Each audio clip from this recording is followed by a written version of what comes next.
Now we are going to talk about why Six Sigma first. So we know that Six Sigma forms in this framework or a methodology called define, measure, analyze, improve, and control. So in this module, you will be able to explain the general terms, what is Six Sigma, okay, what it refers to, and why it is relevant to process improvement. You will be able to understand what is a process sigma table to estimate the Six Sigma for your own project. So this is the goals of. So let's see what is Six Sigma. So some people will be wondering what it is, but let's explain. There are different ways in which you can communicate this concept of Six Sigma. Six Sigma is a statistical concept that represents how much variation is there in a process related to the customer specification. Okay, first of all, who is a customer? For example, if you are wanting to order a pizza, okay, who is the customer in this case? If you want pizza, okay, you are the customer when you're ordering a pizza. Now, it says a statistical concept that represents how much variation there is in a process. Okay, let us take a process of delivering the pizza. Is delivering a process or not? Yes, all of you agree. I always say this. Whether you bake bread in the kitchen or make machines in the shop floor, process is a process everywhere. Excellence is all about identifying those activities in the process which doesn't add value to the customer. Systematically identifying those non-value adding activities and reducing or eliminating those non-value adding activities is where the whole world of lean is about. That is what is the whole world of lean is about. But even in those activities, reducing the variation is what the whole world of Six Sigma is about. That is what is the whole world of Six Sigma is about. Now, do not be afraid about statistical concept. That is the point that I'm trying to tell you. All you have to understand is any process will have a variation. Example, we are taking a very simple process of delivering a pizza, and there are various activities in the process.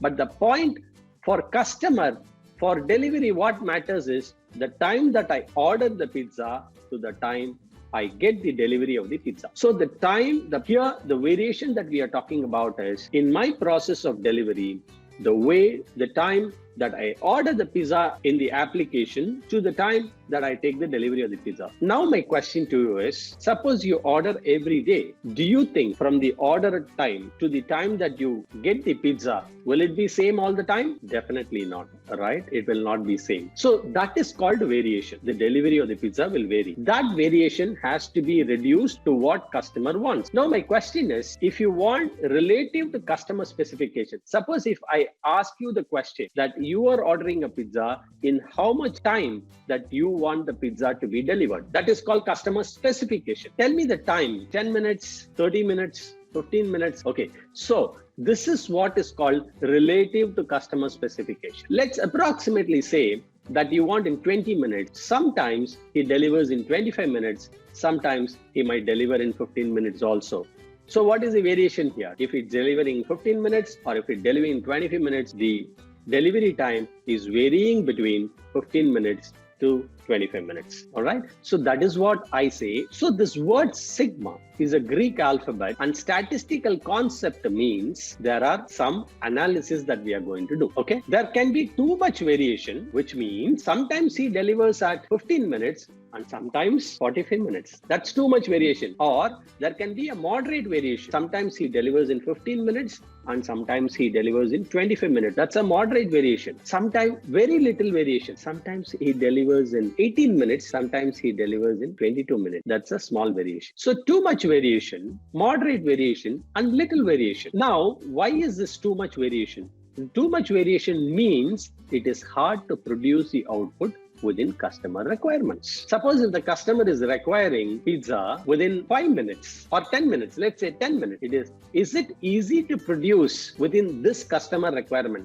Suppose there is a bunch of customer who says, I want pizza within 10 minutes. Is it easy to deliver within 10 minutes? Easy or difficult? Okay. So if they are struggling to produce this within the customer specification, there is bound to be variation. Okay. Or if the machine is not okay, Let us say that a machine which is producing biscuits. Let us say a machine which is producing chocolates. Now, each chocolate should be 10 grams in weight. Suppose if the machine is not capable, so it is producing sometimes 10 grams, 5 grams, and sometimes 15 grams. Suppose it's a water bottle. It has to fill 1 liter. The machine is not able to stop exactly with the sensor with 1 liter. Sometimes there is 900 ml. Sometimes it is 1 liter. So that means too much of variation, it is hard to produce within customer requirement. And similarly, most output meets the customer requirement means it is moderate variation. Now I'm using the word most output. Why am I using the word most output? 90% of the time I'm meeting customer requirement.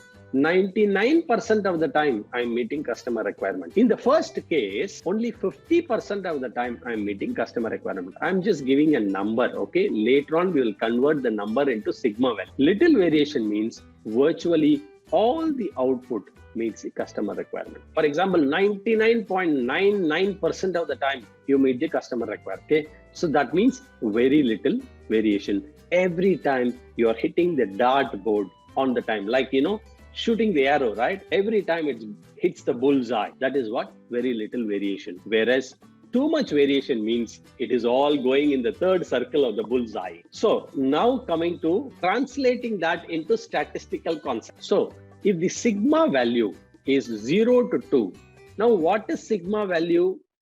We will deal it slowly, but as of now, take notes. Too much variation means this. If you calculate the sigma value, it will be between 0 and 2. It will be less than 2. Okay. If it is moderate variation, then the sigma value will be generally between 2 and 4.5. And if it is high sigma value means it will be 4.5 to 6. As of now, you can notice that if the sigma value is between 4.5 sigma and 6 sigma, then it is very less variation. If the sigma value is between 2 and 4.5, it's moderate variation. And if the sigma value is between 0 and 2, that means it is too much of variation.